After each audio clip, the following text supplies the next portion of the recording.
And really more questions than answers on the condition of Jessie Jackson Jr. after his office released this statement on Wednesday, saying the Illinois congressman is receiving intensive medical treatment at a residential treatment facility for a mood disorder. He is responding positively to treatment and is expected to make a full recovery. Jackson, of course, is the son of civil rights leader Reverend Jessie Jackson. He hasn't been on the Hill since late May. His office previously said he was suffering from a, quote, medical condition.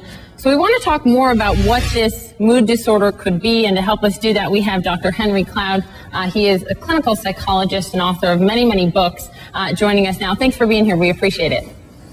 It's good to be here, Bobby. I just want to talk first about a mood disorder. When I was looking, the APA really says that this could be a broad range. So it could be a depressive episode. It could be bipolar disorder. What do we think mood disorder really means?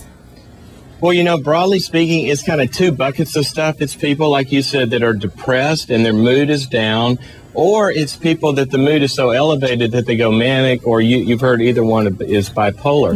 Now, the problem here is that the bucket, the description that they're giving us is so big that it leaves so many questions unanswered, because you can have somebody with a depression who can recover, function very, very well, or you could have somebody on the more serious end where, you know, competencies become a question. So that's the problem. Yeah, I mean, when we were speaking during the break, you said the vacuum of information here is the issue. Here you've got a guy that's representing the south side of Chicago, you know, an area that needs good representation. He's not on the Hill right now, able to do his job. We've got a lot of questions about what it is. There have been politicians speaking out in his defense saying, look, we the media should leave him alone. He needs to get treatment. I wonder what your take is. If he was, say, suffering from cancer, but we didn't know a lot of details about what type of cancer, would that be treated differently than, say, something that is deemed a mood disorder?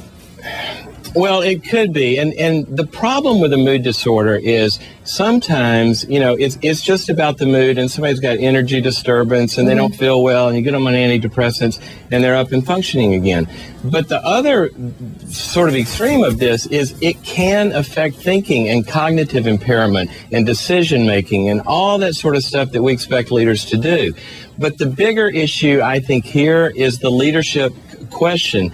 I don't know who's talking to them about this, but, you know, rule number one when a leader is in a crisis, you've got to provide information so the people who are going to follow you know what to expect. Once they know what's happening, you can give them a lot of hope. You can tell them, you know, what's going to follow. Then everything settles down and you can have the privacy. You can't confuse privacy and an information vacuum. And that's what needs to happen. Give enough information where people can settle down and they know what to expect, and everybody will kind of go back to business and let them get well. Well, it's interesting you say that. You know, when heads of public companies get ill, you think of Steve Jobs, or you think of Warren Buffett announcing that he was suffering from prostate cancer. You know, oftentimes they will come out and be pretty open. Not necessarily the case with Steve Jobs. There were a lot of questions surrounding his illness.